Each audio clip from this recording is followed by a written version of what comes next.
Michel de Nostredame, known as Nostradamus, was born on December 14, 1503, in Saint-Rémy-de-Provence, France.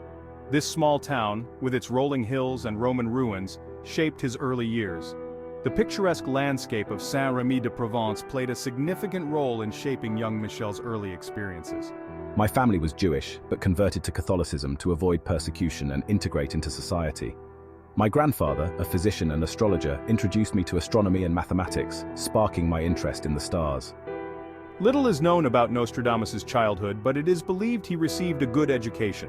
His family ensured he had access to the best learning opportunities available. He was a bright and curious child, always eager to learn and explore.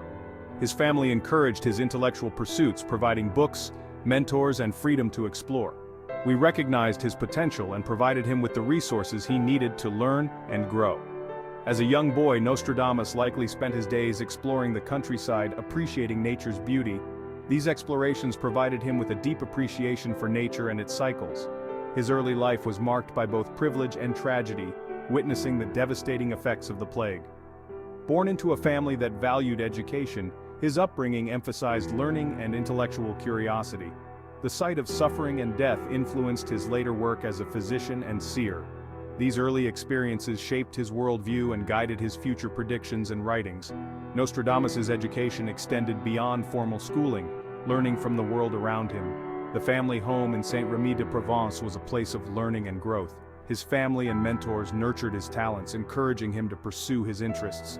Even as a child, Nostradamus showed signs of his future abilities, hinting at his remarkable career.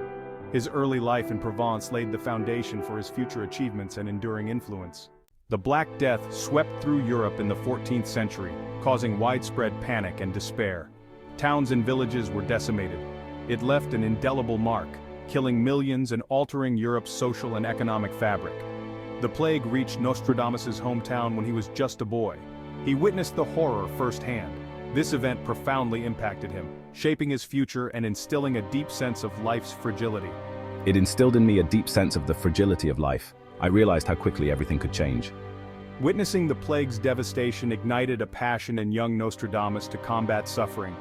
He felt drawn to heal the sick, leading him to study medicine and the healing arts. This experience set him on the path to becoming a physician, driven by the memory of the lives lost. The Black Death was a defining moment in my life.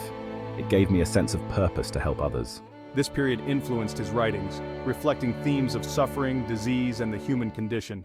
The memories of the Black Death were never far from his mind, finding their way into his prophecies.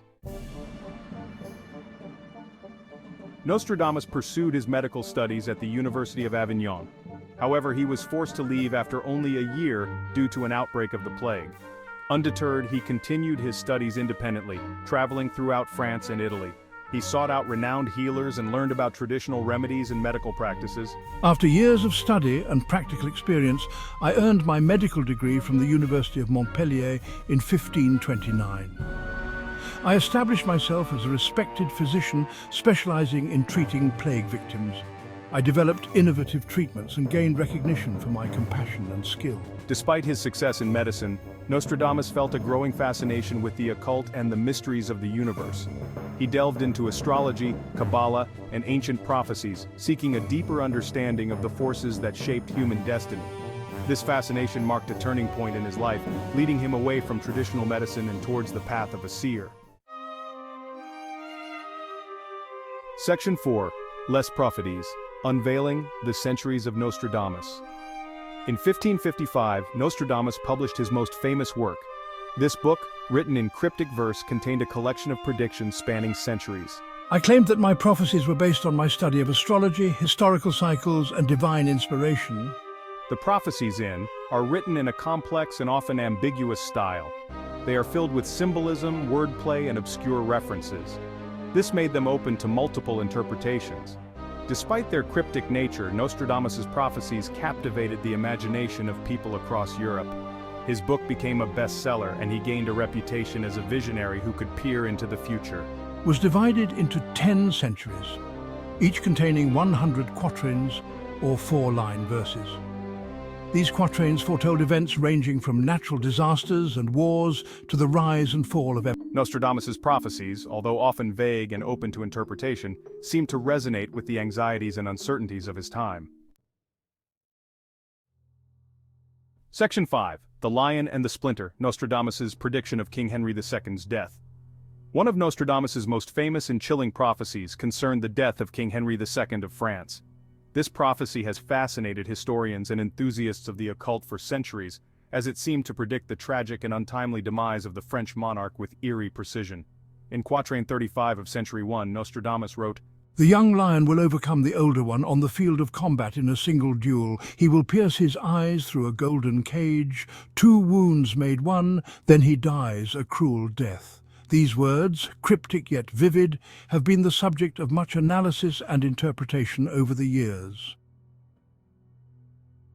In 1559, during a jousting tournament held to celebrate the Peace of Cateau-Cambrésis, King Henry II, aged 40, faced off against the young Comte de Montgomery, his captain of the Scottish Guard. The tournament was meant to be a grand celebration, a display of chivalry and martial prowess, but it would soon turn into a scene of horror. During the duel, Montgomery's lance shattered upon impact. The splintering of the lance was a moment of sheer chaos, a split second that would change the course of history. A splinter from the lance pierced the king's visor, penetrating his eye and lodging in his brain. The injury was catastrophic, and the scene was one of immediate panic and despair. Despite the efforts of royal surgeons, Henry II succumbed to his injuries 10 days later. The king's suffering was prolonged and agonizing, a cruel twist of fate that seemed to fulfill Nostradamus's grim prediction to the letter. The accuracy of Nostradamus's prediction, with its eerie details of the duel, the eye injury, and the king's agonizing death, sent shockwaves across Europe. The event was not just a personal tragedy for the royal family, but a moment of profound historical significance that resonated far and wide. It solidified Nostradamus's reputation as a prophet of uncanny accuracy. His writings, often dismissed as vague or symbolic, were now seen in a new light, as people marveled at the apparent precision of his foresight. It also cemented the legacy of his book, Les Prophéties, as a work of astonishing foresight.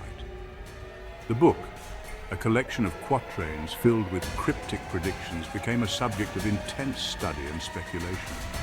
Indeed, the chilling accuracy of this prophecy left an indelible mark on history. It sparked debates among scholars, historians, and mystics, and continues to be a topic of fascination to this day. The story of King Henry II's death, as foretold by Nostradamus, remains one of the most compelling examples of prophecy in the annals of history. Nostradamus's legacy endures, influencing not only historical scholarship but also popular culture. His prophecies have been referenced in literature, film, and even modern-day predictions, showcasing the timeless intrigue of his work.